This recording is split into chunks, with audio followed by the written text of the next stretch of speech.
Do. I'm actually perfectly on time. Hello, everybody. Welcome to another Tales from a Professional Nerd. My name is Bryan CP Steele, and I will be your nerd today and any other day that you watch one of my silly little shows. Or in this case, hang out with me live for an hour. So we are going to blur right through the week in Bryan so I can open things up for what you guys are probably actually here for. And that is the ThunderCats role-playing game question and or answers to the best of my ability. Anyway, excuse me. 1 second. I just realized I screwed this up. Okay. Sorry. Week in Bryan, personal, everything's great. Today is actually my wife's birthday, so happy birthday to Natalie out there. We've got our Friendsmas Christmas party this weekend, although the weather looks like it might be a little iffy, so I don't know. Well, I'll let you know how it goes. But otherwise, everything else seems to be doing okay. Hobby-wise, I have done nothing. I have been way too busy with regular work stuff to get over to the hobby section of the studio. And I need to. I've got some stuff that is lingering. Honestly, that's just kind of been the name of the game lately is I have stuff lingering and need to get it under control. Gaming-wise, played a couple of playtest games. One was a role-playing game. Started really setting up some important playtest for some role-playing stuff that I've got coming up. It's a little more private, a little more secret. It's definitely by the numbers, NDAs, contracting, the whole 9 yards. And a lot of that has to do with the fact that the properties involved are extremely, tight-lipped when it comes to nobody gets to know about it until it is a reality, until it's a real thing, until it's a real boy. And then work-wise, I'm swamped in all the best ways. I'm getting this is the time of year where everybody starts setting up their 2026. And if it wasn't for the fact that my March is jam-packed with conventions, I wouldn't be so stressed out about December, January, and February. But I have a lot that I have to get done in those 3 months. So there is a definite possibility that some of my videos in those months might be a little shorter than normal because I have got a lot going on. I just signed on to do a bunch of monsters for the Dungeon in a Box guys. We've got the ThunderCats Kickstarter going on right now. And then as soon as Dynamite starts telling people what stretch goals are, I might end up having to do more stuff over there. I've got Warzone, I've got Xeogenesis, I've got this thing for Free RPG Day that I need to do for Evil Genius, including Intergalactic Heroes stuff. Basically, I've got a lot going on in the next couple of months. So if for some reason you try to talk to me and my answers are, my things are very short, very yes, no. If I'm not very chatty in my socials like I normally am, that's probably why, because I am so whomped. But that's not what you guys are here for. You guys are not here to talk to me and ask questions about my swampedness. Let's give the floor to the viewers. I'll fill some of the air with factoids and things, but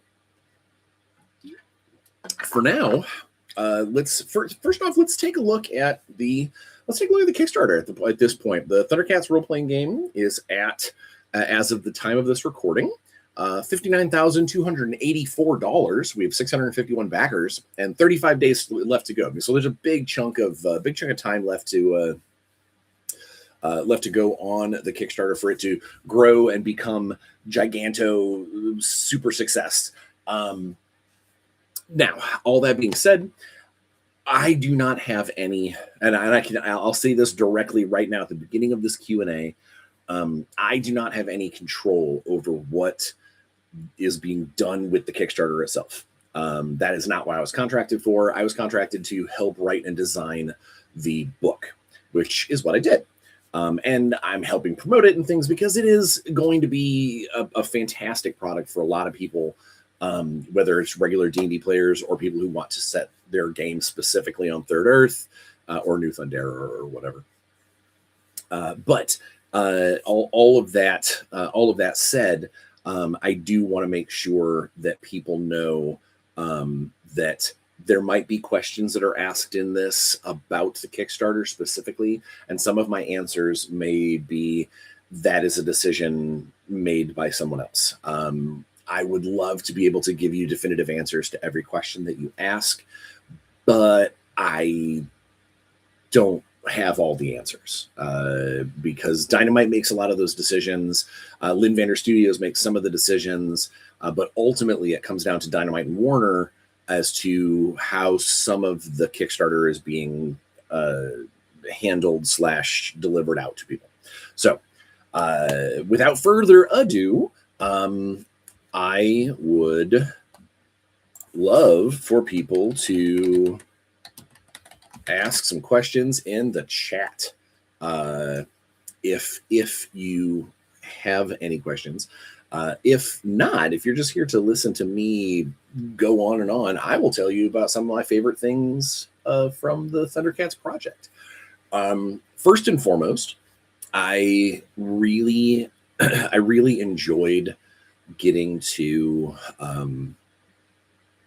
figure out which Third Earth species we were going to make as playable species for characters. Because, there's something to be said for obviously Thunderians. Obviously you're going to have your cat folk because that's it's literally the name of the game. But we wanted to make sure that they were designed in a way that let the players create the Thunderian that they want to create. Because in the show and the comics, we see a drastic and massive version or a massive variance in different Thunderians, between Lion-O obviously being based on a lion, Panthro, Tigra, they all of these they all have kind of a leaning, and again, because it was a cartoon and designed for kid minds to be able to get wrapped around it. These cat species were very they were right on the nose. Obviously Panthro. Oh, he's the big strong guy. Tigra has this kind of clever cunningness behind him. Chitara's fast. Wily Kit and Wily Cat are wily. They're clever to the point. They're more sarcastic, tongue-in-cheek clever than intelligence cunning. And Lion-O, the king of the jungle, so to speak, the leader of the Thundercats, based off of the concept of this big, proud lion. And we wanted to make sure, especially as when the show introduced new Thunderians, you have Groon the Destroyer, who's bigger, burlier, buffer version of a regular Thunderian, and he's got that big kind of snaggletooth look. He's more based on like a saber-toothed tiger than like a Smilodon than any standard cat. But we wanted to make sure that was something you could do. I'm reminded about some of the weird, obscure, great cats out there that are out there. Like the Fisher's cat and the ocelot, and you want to go into mythological cats like the Salican. You could, if you figured out which kind of attribute sort of describes your cat the most, you could fit that in. Puckerton 007 says Palace Cat, Palace Catto, and Potato Catra. So you could, if you figure out where that Potato Catra, I love it. there's ways for you to figure out which kind of cat breed speaks to you, and that way you can create that version of that Thunderian. And on the opposite side of that coin, not to get away from Thunderians, if you've got more questions about Thunderians, we can go that route. This is for you guys. But also, we to put it on the opposite side of the coin, we also did the same thing with the mutants, where there is a general mutant. There's like a mainstay mutant, and then there's the different animals that are subspecies depending on what you want to be. In the comics and in the cartoons, we see lots of anthropomorphic animals that are from space, from Plundar, from other parts of the narrative, and collectively, we lumped a lot of that stuff in with mutants. Not because they're all from Plundar, or not because they're mutated animals, but because they, you see multiple, Jackalman, Captain Bryan, I believe, where they're obviously dog-like in nature. The one bounty hunter that we see that is quite obviously some kind of like hyena. These are things that we could have made a specific race for each one of them. So we could have made a specific, but the concept of the mutants and species that are similar, it gave us the best platform that we could build to add more in the future. Recently in one of I believe it was in one of Tommy's live streams for Six Sides of Gaming, someone had asked about the elephant creatures, the elephant men from the 2011 cartoon. And I thought it over. We didn't add them in the initial book, but doing like a pachyderm subset of mutant would be awesome to do. Elephants and tapirs and to a lesser degree, I know they're not directly related, but like almost like a hippo. You could create a another subspecies of mutant that is that covers some of those other animals that are out there, and give them their own cool stats and give them their own cool bonuses based off of what kind of animal they're drawing from. In the case of like the primate mutants, so Monkeyan specifically is one that jumps out, but you could make actual like gorillas. You could make Planet of the Apes style characters if you were really feeling it, using the primate mutant. And that was kind of like where we put those two species chunks were designed to be kind of the opposites, just like they are on the show. I mean, like the ThunderCats are, Lion-O and his ThunderCats are directly opposed from episode 1, issue 1, however you came to the media. They're directly the opposite. They're the opposite side of the coin from Slithe and Monkeyan and Jackalman and those guys. And so what that gave us is it allowed us to do, we could create that sort of diametrically, they're two sides of the same styling. And then we fill in the rest of the species with things like you can play a Snarf, you can play a Robert Burble, you can play one of the snowmen or a Tuska. There's definitely a lot of room to do various and obviously you can play human. You could play one of the Amazon warrior maidens, or somebody from the red planet that Hachiman's from.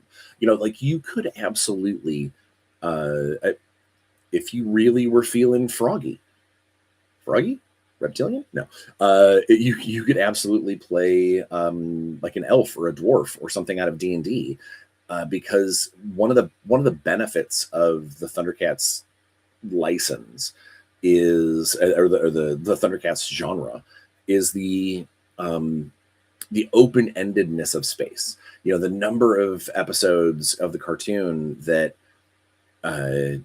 they just sort of found something, or a spaceship lands, or there's unlocked secrets constantly.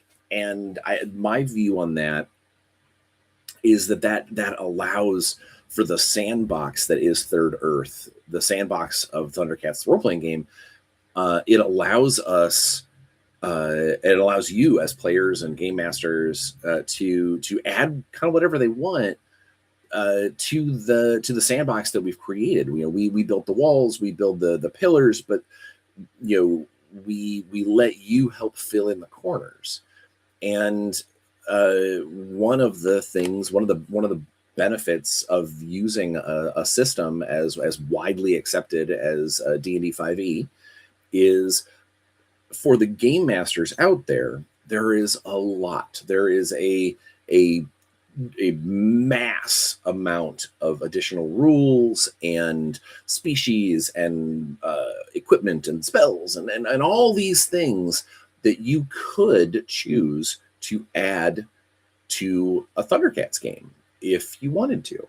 And obviously the door swings both ways. You could also take your ThunderCats game and you know, bring it into a D&D world, or just play. I mentioned this on a different video, is that you might have a DM that thinks that tabaxi need a little, you know, that there should be a difference between different kinds of tabaxi. Well, you could absolutely use the rules for Thunderians to be the different kinds of tabaxi. You know, obviously I would much, they're designed to be Thunderians. They're designed to be their own thing. But you absolutely could port those rules over to your 5e game, just like you could bring over other 5e rules. You know, Tommy currently in one of his live games that he plays online is playing a Mechanist, the new class in the ThunderCats core book. He's playing one in his video. I can't remember the name of the video. He's going to kill me. Tales of Amber Tales. Ties the bind. That's it. I knew I was going to get there eventually. But he's playing the new class, and it's not a ThunderCats game. It's not on Third Earth. And so he's showing the flexibility of the rules that we've added and the rules that we created for ThunderCats by using some of that stuff in a different setting, in a different game. And I think that's going to be, you know, I know that there are people out there that view 5e and view Dungeons and Dragons in a different light. And they see it as, oh man, you know, ThunderCats, I believe somebody used the term, ThunderCats deserved to have their own system. And I would never in a million years say that person is wrong. ThunderCats is awesome of a license. It absolutely could have its own system, and it deservedly so. But it doesn't mean that a 5e version is a disservice. It is one of the benefits of 5e is that it is a very stable baseline to work from. And yeah, you can play 5e on its own. You know, that's fine. You can absolutely just play D&D, and that's I'm not smacking D&D at all. What I'm saying is it's such an even like a stable platform to build on. It allows designers like me and Lynn Vander and hell, hundreds of others in the industry. It allows us to build from there because it is so easy to work with. And therefore, it means that some of that other stuff that people are doing, like, you know, Tommy's and Maria, you know, the Lynn Vander and Maria world is, you know, very heavily steeped in the concept of a multiverse, the concept of time travel and these different crystal spheres that keep that keep the different multiverse layers from intermingling like an onion, like the walls of an onion, or the layers of an ogre, if you go to Shrek. But the end result is that there's so much that can be done. I know Tommy's planning on at some point trying to figure out how to do a ThunderCats based either session or maybe a chronicle or something. I know he's planning to try and do that by in an Amarian game, like in a live play or something. And that's really only possible because of basing it on that stable platform for 5e. Now, I know that there's lots of other things that can be done. There's lots of conversions and other systems that people want to use. And I applaud you for having varied concepts and thoughts and stuff. And I think that's fantastic. I just, I can only speak for the current product, and the current product is this based off of 5e, the ThunderCats role-playing game that we wrote. Now, just like there are dozens, hundreds of products out there that people use just as inspiration or information that can be easily ported over into other systems, because again, and I hate to keep beating a dead burble, but it is the stability and the baseline nature of 5e that will allow some of these allow gamers or whatever to port that stuff and create their own ways to adapt it to other systems, because they've been doing it ever since 5e came out. So the lines, the schematics are already somewhat drawn, and that should be a relatively easy thing to do, especially for someone who's already done it with other products. On an official note, I haven't been contracted to do any other systems or anything like that. It's purely a 5e book from what I was to do and what I did. So I hope that if more does come down the road and it does expand and become, bigger to those sorts of things, that people will start posting those and put them on different websites and say, hey, by the way, if you dig, Powered by the Apocalypse, that's a stretch to try and do a 5e to Powered by the Apocalypse, but I know people have done it. Then do it. Oh, we have a thing. Hey, B. Hello. Welcome to my chit chat about ThunderCats. Einar says hello. I finally managed to be on time. Well, welcome to the Q&A about ThunderCats, plus any other questions that come up. Obviously, I'm going to try and stay focused on ThunderCats because our crowdfunding is currently going, which we are at. We look at the total. We are just shy of 60,000 right now. We have already hit the goal. Dynamite has not told anybody yet about any stretch goals. I know that they exist, that they're going to happen, but they haven't posted anything about them yet. Hopefully that we'll find out soon what things can be unlocked, especially if it has anything to do with work that I need to try and schedule in the next in the next month or so. B says, Bryan, ho! I love ThunderCats. While I'm waiting on questions, I'm going to tell you a little story. So I believe I actually told the story on a different episode. I tried to get the ThunderCats license when I was by myself. When I did not have any publisher backing, I just tried to contact them to get the monetary numbers that I could put up for a crowdfund to try and get the license. Basically, I know a lot of people see crowdfunding as a way to they see that when the larger companies use it, that it's basically just a marketing tool, and that's not 100% false. But back in the day, 13 years ago, a lot of Kickstarters were designed because they were being used because the product could not exist without the crowdfund, rather than the product existing and the crowdfund making a cooler, which is what Kickstarter really has kind of become. But in that era, I tried to set up a Kickstarter, or I was doing the preliminary work to be able to set up a Kickstarter to find out what kind of number Warner needed for me to be able to just do a ThunderCats game on my own. Well, it obviously didn't work out, and time moved forward and whatever. But the idea being that ThunderCats has been in my head in some capacity, as industry-wise, as a game for well over a decade.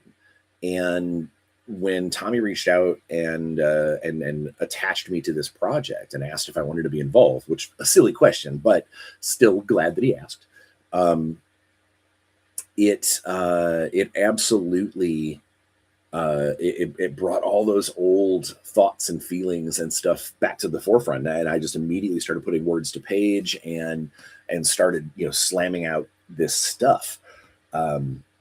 So while some of the things that made it into the book are definitely new concepts and concepts that Tommy came up with or that Devin came up with, there are definitely a few things. The path of collision, for instance, the barbecue path, the barbarian path, barbecue barbarian. The barbarian path of the path of collision was something that I had originally envisioned for Inside Baseball. I had originally envisioned it for a Ram Man character in a He-Man role-playing game that I was pitching to Mattel at the time. I believe it was Mattel. Obviously those rules needed to be cleaned up. They needed to be fixed. Because they were based off of like 3.5 D&D, and it was well before I knew I was going to attach it to anything else. But then they got modified slightly to one of the Lunatics does a lot of rushing through stuff, smash, smash, smash, smash, smash. And that was that's where this concept, the path of collision, came from. How it got ported over into ThunderCats is because there is a lot of instances where someone just sort of runs and smashes into somebody. And I've always thought that just the body slam, like the shoulder butt, the concept of an unarmed strike after a charge or a shove, D&D never really completely undertook grappling and things. There's always some malleability there. And again, comes down to that whole stable platform allows us to build. And subclasses are absolutely one of the best ways for us to build things into a system, because we see stuff that happens on the cartoons, we see stuff that happens in the comic books, and there's ideas that we get in our head, and we would love to see a character do this thing. And one of the two easiest ways to do that is through subclasses, because then you can kind of base a whole sort of design mythos on doing this thing, like the path of collision, or just adding elements of it by making feats. Now, one of the things with 5e that is, I won't say problematic, it is more difficult to deal with, because feats are a little fewer and farther between in 5e than they were in past versions and in other awesome games. You have to make feats a little more important and a little more special in the current design rubric of 5e, because they are a little farther and few between, except for like fighting style feats or feats that are cooked into a class. But the idea being that if the feats are a little more special and they do a few extra things beyond just, back in the day, feats did a thing. There you go. Now you've got feats that might have 2 or 3 abilities. They might increase one of your ability scores, because you only get them every 4 levels. They do a little extra, which means that you can do, if there's a particular thing that you see on screen and you go, man, I really wish I could have a character that could do that, but it just doesn't fit into any particular class concept or anything, or doesn't fit into a skill. So you can just go, oh, cool, all right, then we'll make it into a feat, and if someone wants to do it, they can grab that feat at the requisite level, and then now suddenly their character can do it. And then it also, that same mentality, it allows us to, at least in a smaller sense, kind of roughly know where characters on screen are as far as level goes. It's not perfect, obviously, but like when you see, when you see someone, an iconic character, you don't always just automatically assume that they're 20th level, that they're just maxed out, they're amazing, they're the best. You don't automatically assume that, but you can help sort of pin in a rough power level on somebody if for some reason, let's see, there's the spell, there's a level 5 transmutation spell, Form of the Ever Living, that allows someone to take on this kind of like supercharged version of themselves, that we see Mumra, Mumrana, and Snarf all use in the case over the course of the show. And what that means is, I know that if we set that spell at level 5, then that means that at a minimum, barring some kind of like weird magic item or something like that, in the case of Snarf, that they're going to need to be like level 9 or 8 or 9 when they get level 5 spells, I think. And that means that you just by looking at him that, I mean, obviously Mumra is insanely powerful because he's Mumra, but like somebody else that takes that ability or uses that ability multiple times, or maybe not necessarily that particular spell, but it does give you a baseline to know roughly how powerful something needs to be able to do that thing. And it, again, all comes down to the stability of a decent system.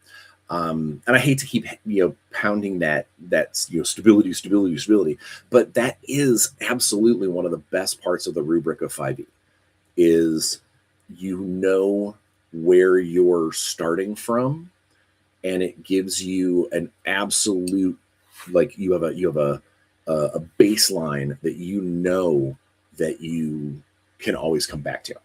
Oh, we have some comments. Not paying attention. Nothing wrong with checking out opportunities. Exactly. And in that time of my life, when I was doing my best to try and keep my head above water and get through a lot of negative stuff in my regular life, I just kind of shot the moon and sent out, I think I probably sent out 10 different pitches to different companies and licenses. Got a bunch of different responses, and then eventually ended up landing a different gig, and we go from there. But yeah, it is all about trying to make those opportunities, and I needed to know if it was even a possibility. Even if there was a 1% chance, it was worth a few hours of my time, because if that could have happened, if that could have landed, that would have been amazing. And a decade plus later, a lot of those ideas that I was cooking up as part of those pitches are still in my notebooks, are still in my computer for me to use in other ways, like the Path of Collision. There's ideas are always a good thing to have, even if I don't use them at that moment, they might come back up later. Like a bad penny. Although in America, that's not going to be a thing much longer because pennies are no longer being made. Never mind. I'm going off on a rant. Truth Silence says, ew.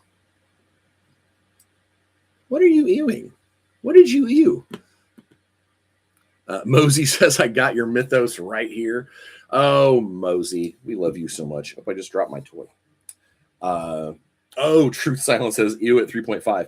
3.5 was fine. It was a fine system. And in fact, I actually think, and I'm not just saying this because Sean's my buddy, but I think 4th edition was a great system. It was an amazing system, just not for D&D. Mechanically, it was awesome. And I think that if it had the right license tied to it, it could have been a benchmark of role-playing game rules theory. But it got attached to D&D, and the D&D community was not ready for that kind of left-hand turn. And that's exactly what it is, in my opinion. Nice to hear how all these ideas took time to ripe until they come to fruition. Absolutely. It's one of the benefits of me being as busted upstairs as I am is I never really stop working and designing. Like, I might turn my brain off for a little while to hang out with friends or play a video game or just watch some bad TV. But something will always pop up, or I'll get some kind of like glimmer of inspiration of, oh man, maybe I'll see something on TV and go, God, that would be a really cool ability. And I'll grab my phone and I'll throw a little note in my note page. This is particularly true at conventions. If you are ever out to dinner with me or see me at a convention and we're chit chatting, if you ever see me go and grab my phone and throw something down, it's because something that just happened was inspiring or noteworthy for me to throw into the notes app on my phone, because I want to be able to come back to the studio at some point and put it into a real form. Or into my computer somehow, or something along those lines, because it is something, one of those ideas that maybe it's just a seed of an idea. Maybe it's just a little tiny bloop, a little bit that will then blossom into something much larger later on.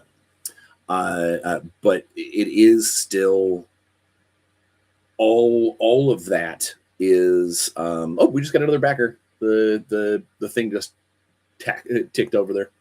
Awesome. It's you never know where those ideas are going to come from, good, bad, or otherwise. And I firmly stand by it. Playtesters and developers and editors are what make the final product as good as it can be. I would love to say that I am a designer that doesn't need outside help. I can design all day long. Don't tell me about my designs, because there are people in this industry, sadly, that are like that. But I know for a fact that my stuff is made better by more eyes on it. My words, my prose, my novels, they're made better by the editors that go in and clean up. I could look at the same thing that I've written 100 times and look and miss that mistake 100 times, because I just don't notice. And yeah, it is by far one of the they are unsung heroes, and it's why I think every book in their credit section should talk about the playtesters. It should absolutely make sure, even if it's just a general little hat tip to the people who helped make it what it is, because no game product survives contact with gamers. They will always find something that's different. They will always find something that goes together wonky. They will misread something or maybe read something a different way that you didn't catch. You can't help it. And playtesters are kind of your your vanguard against the gaming masses of something coming to them as wonky or busted. I'm missing context. Who's my favorite character and why? That is such a deep question. The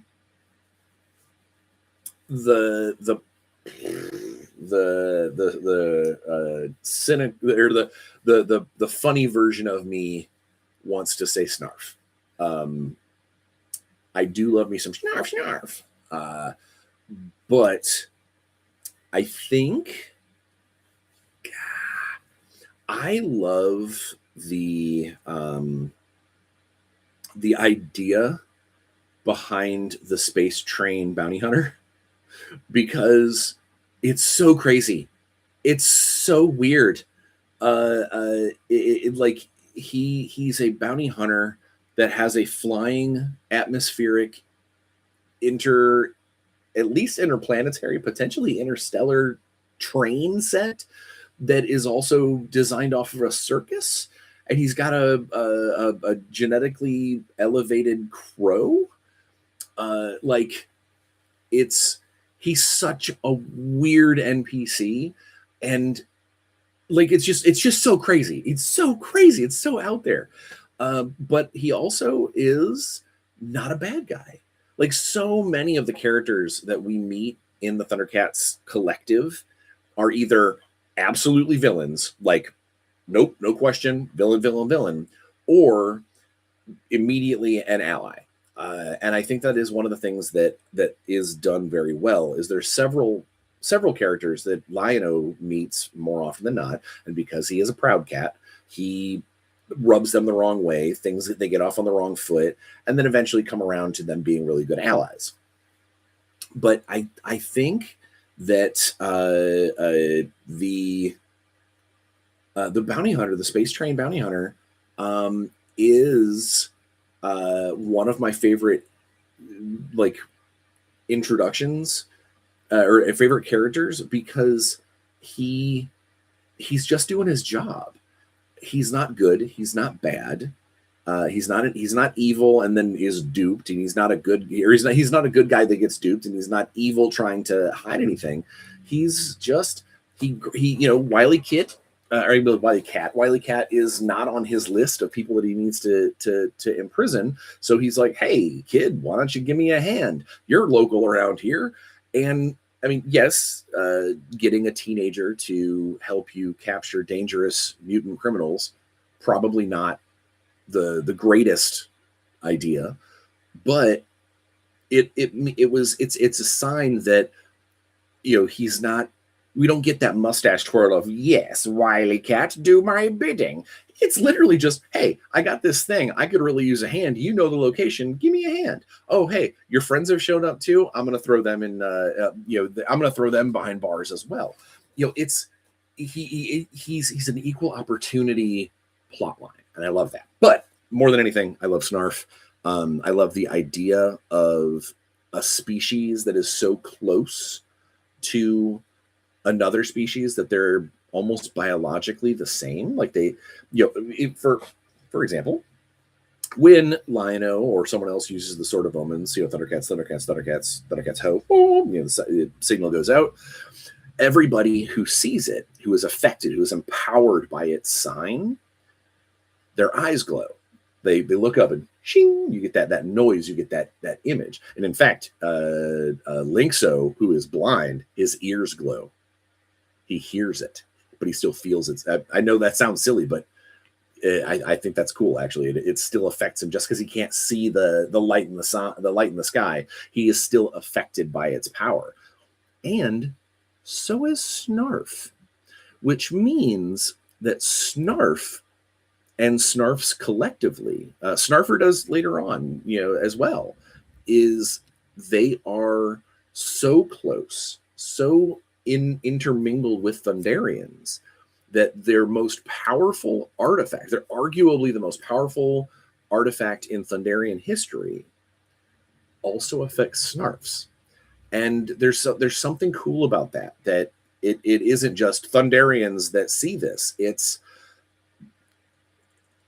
people who have been accepted as being Thunderian family. And I think that's I love that. And it's weird. Yeah. Also, the concept of a species that are just completely unable to willingly do evil is storybook beauty. I love it.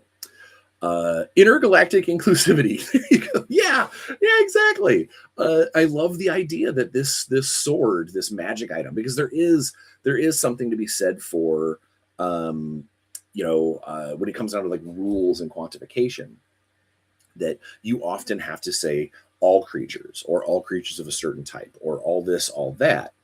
And something like the Sword of Omens, obviously the light goes up, and it's designed to be a trigger for the Thundercats. It's designed, but like people like Mandora, people like Willa, Snow Meow, well, I guess Snow Meow does see it, but it's the Snowman or Snow, those guys, they don't get the flash. They don't get the we're empowered by the light, but Snarfs do.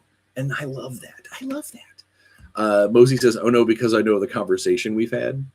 Oh, yeah. Mosey and I go back far enough. We've had many deep conversations, and yeah, he knows what's up. Also, Mosey says 100% playtesters may be more important than editors. Sorry, editors. As I know that editors are sometimes watching my shows, I don't necessarily agree. I believe I love you all equally.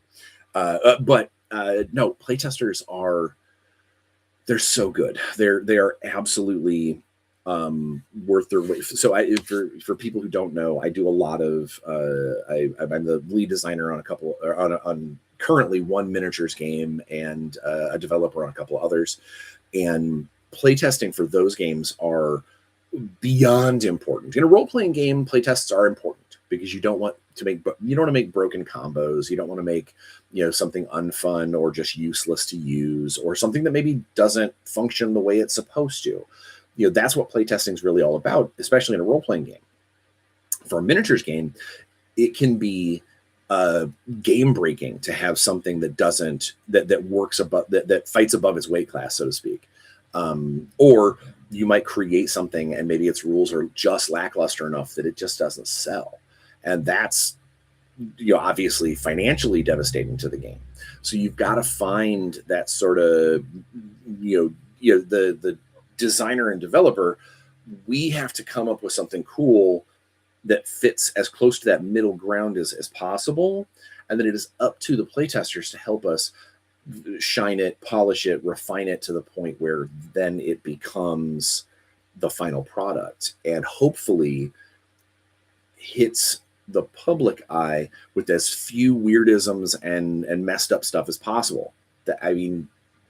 That's never always true, but we try our best, and I am very confident that the stuff that we did in ThunderCats is because it is a 5e base. We have a very good rubric to work from, so the playtesting on it is more about feel and more about, hey, did we add too much to this? And just massaging the numbers, just getting them right.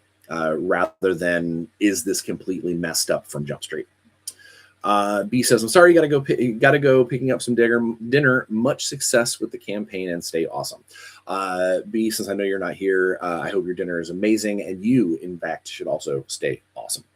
Einar says intergalactic. Oh yeah, we already talked about that. Truth Silence says almost like Chosen Family. Yeah. To go back to the whole Snarf thing, like the Thunderians have lived with the Snarfs as their like sort of symbiotic buddies for so long. They are kind of like Chosen Family, and then so something like a magic item that gives a bonus to all your Chosen Family also affects these weird little furry lizard cat dudes, which I gotta say is weird to say the least.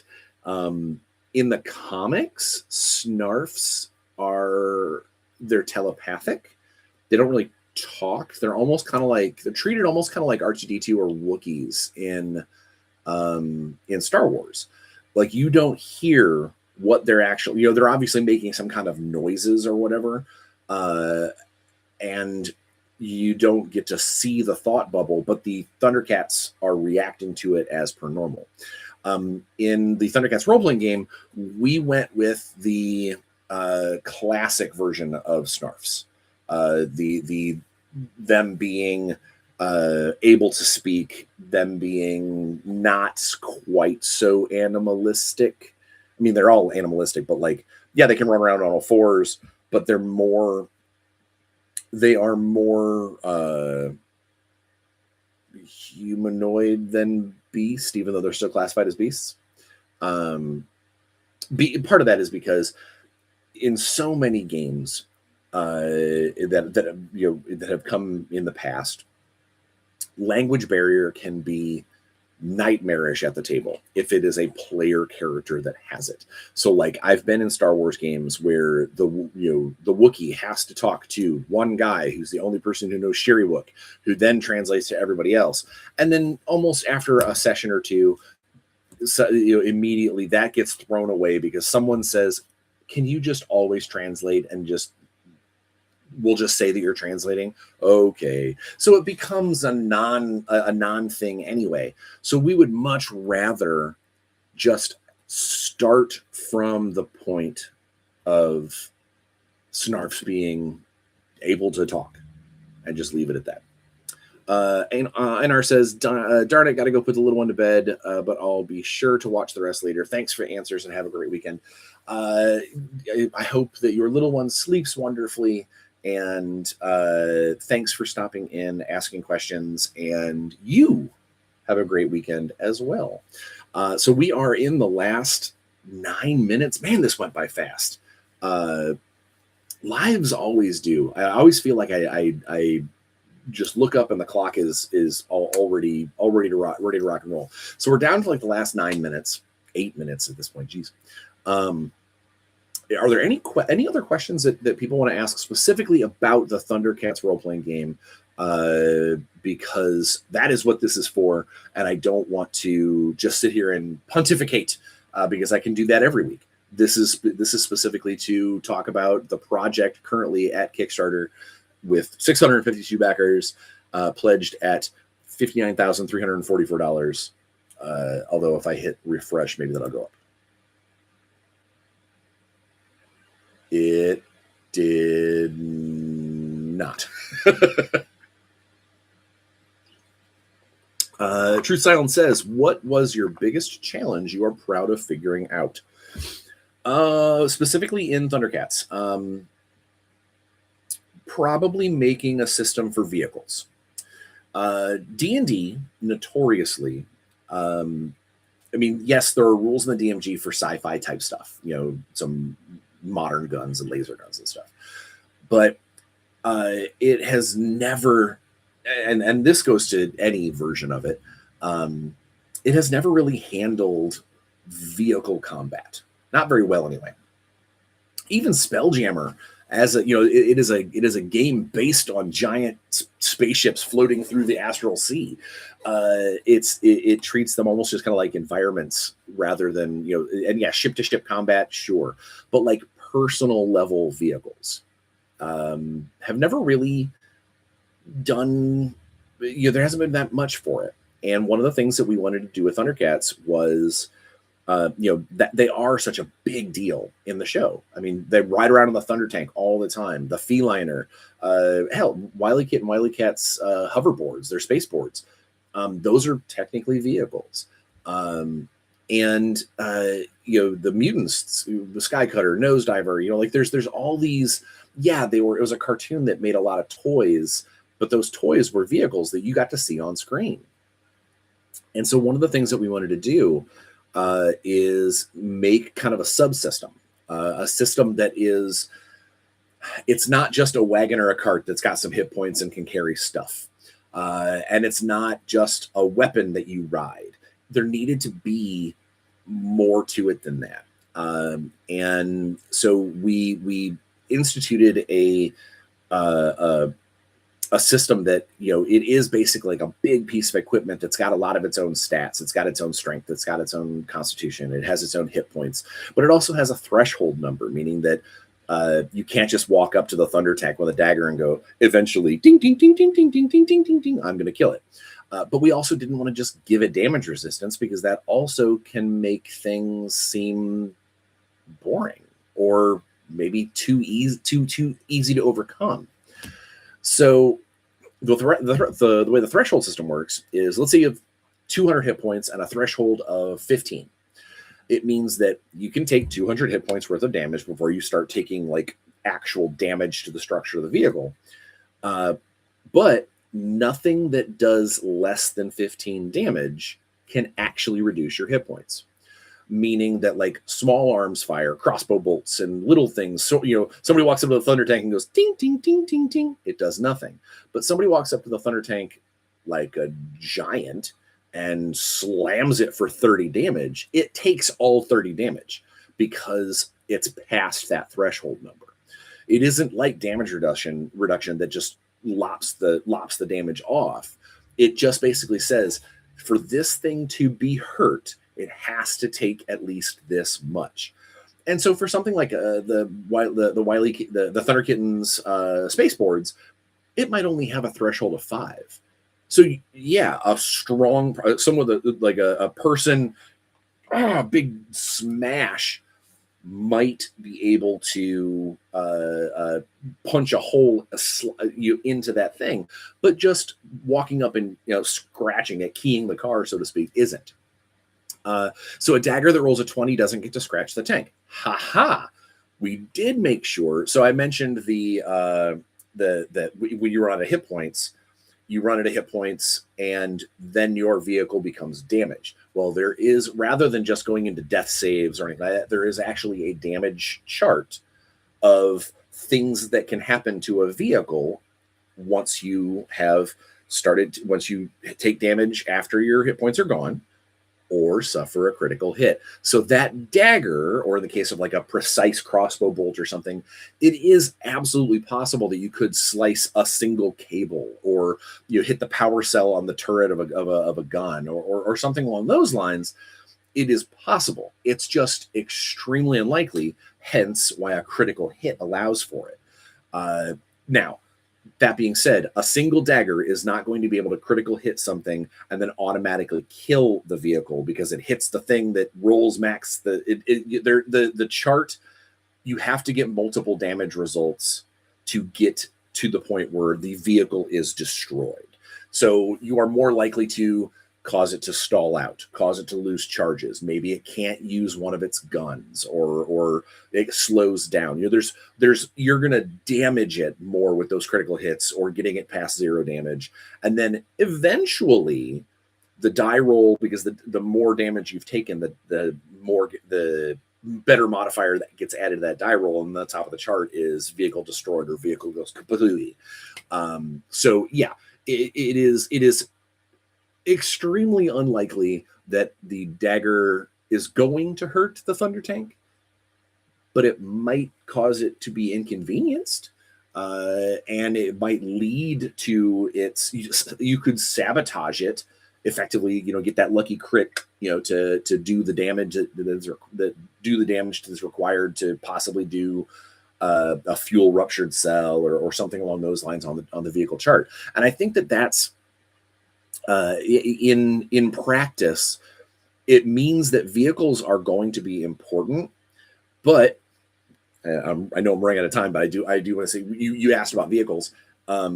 So everything in this game has charges, and like battery charge, thundrillium charges to be exact. So something like, we'll say, I keep using the thunder tank, but so we'll say the thunder tank has 20 thundrillium charges. Several of its bigger attacks might cost 2 or 3 thundrillium charges to hit the button and do a bunch of damage to something, or it might only cost 1 in order to seal up the cabin and become, underwater capable.